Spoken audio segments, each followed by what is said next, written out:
whole enclosure and the street beyond, so that we could not even approach the church door. Unfortunately, we cannot get a diligence until the 21st. They have brought us at last, I will not say dinner, but something to eat. 20th. This morning the firing of squibs, the beating of drums, the shouting and confusion on the streets, announced that the ragamuffin population of Toluca had turned out, and going to the balcony I very nearly received the salutation of a sky rocket in my eye. Orders have been given out by the alcalde that copper shall be received in payment by the merchants, some of whom have declared they will only receive silver. A large mob has collected before the alcalde's door with shouts of "Viva la plata! Muerta el cobre!" (Long live silver, death to copper!), apostrophizing these useful metals as if they were two generals. The merchants have issued a declaration that during 3 days only they will sell their goods for copper, of course at an immense advantage to themselves. The Indians and the poorer classes are now rushing to the shops and buying goods, receiving in return for their copper about half its value. If Santa Anna keeps his word, the patriotism of the merchants will be rewarded. C n has just had a visit from one of the merchants, who wishes his conduct to be represented in a proper light in Mexico. Mexico, 22nd. With much joy we stepped into the diligence early yesterday morning, accompanied by the commandant of Toluca, and retraced our road to Mexico; for though Toluca is a fine city, with clean, airy houses, wide, well paved streets, and picturesque in its situation, there is something sad and deserted in its appearance, an air of stagnation that weighs upon the spirits, and the specimens we have seen of its lower orders are not inviting. We had rather an agreeable journey, as the day was cool, and we had the diligence to ourselves. We breakfasted again at Guajimalpa, took leave of the interesting Itzcuintepotzotli, still hanging from its hook, and again ascended the eminence from which Mexico suddenly bursts upon the view, and after a short absence with all the charms of novelty. Before we arrived at Tacubaya we were met by a carriage containing Señor A and his lady, who insisted on our leaving the diligence, and carried us off to their own house, where we now are. On the 2nd of January we expect to take our final departure from the great city of the lake. December 28th.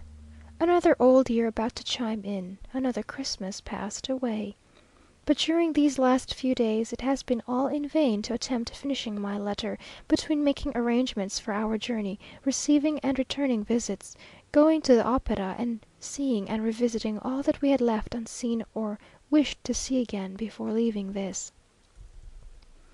People seem determined that we shall regret them, and load us with kindness and attentions, the more flattering, that now at least they are entirely personal, and cannot proceed from an interested motive.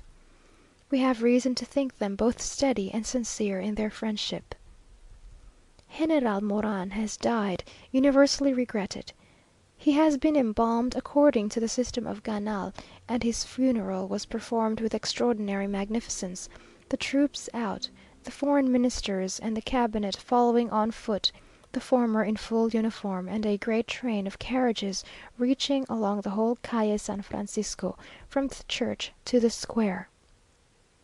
The body, dressed in a general's uniform, was carried upon a splendid bier, and was so perfectly embalmed that he seemed not dead nor even asleep, but lying in an attitude of repose.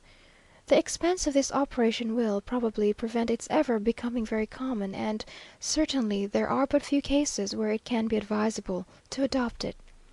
An embalmed dynasty might be a curious sight.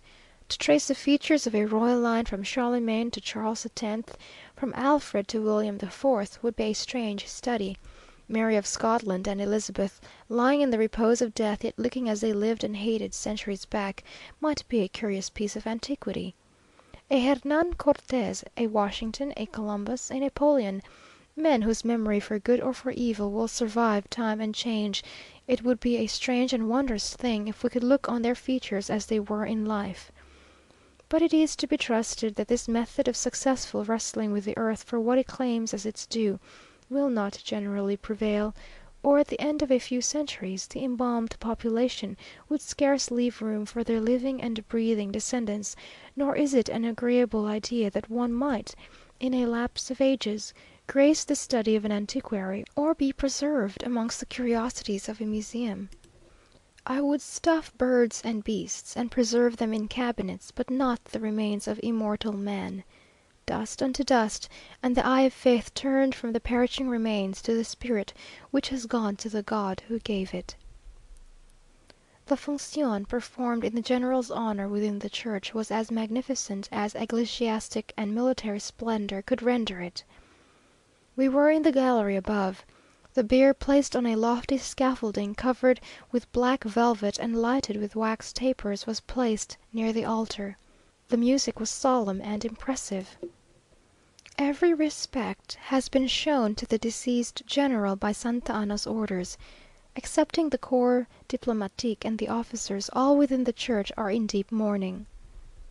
The chief difficulty we have in arranging our affairs here consists in the perfect impossibility of persuading any tradesman to keep his word. They name the day, the hour, the minute at which they are to be with you, or at which certain goods are to be sent to you. They are affronted if you doubt their punctuality, and the probability is you never hear of them or their goods again. If they are not exact for their own interest, they will not be so for yours, and although we have had frequent proofs of this carelessness, we are particularly annoyed by it now that we are within a few days of our departure. During our residence here we have had little to do with shops and shopkeepers, having found it more convenient and economical to send to Paris or even to the United States for all articles of dress. Now, though everything must still be comparatively dear, the bad times have caused a great reduction in prices, and dear as all goods are, they would be still dearer were it not for the quantity that is smuggled into the Republic.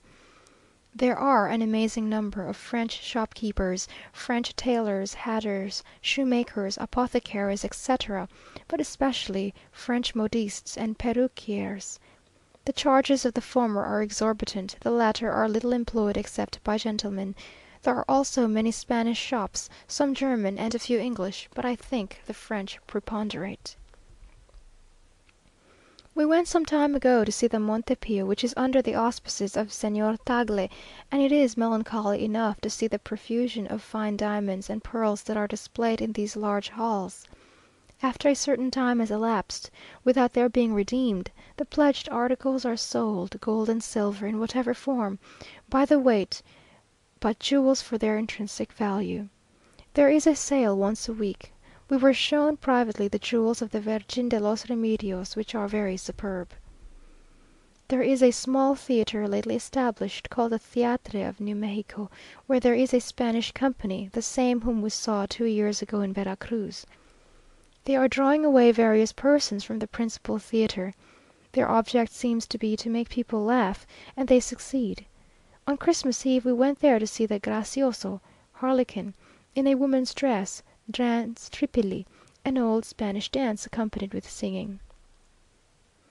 They introduced some appropriate lines concerning the late troubles about the copper, which were received with great applause.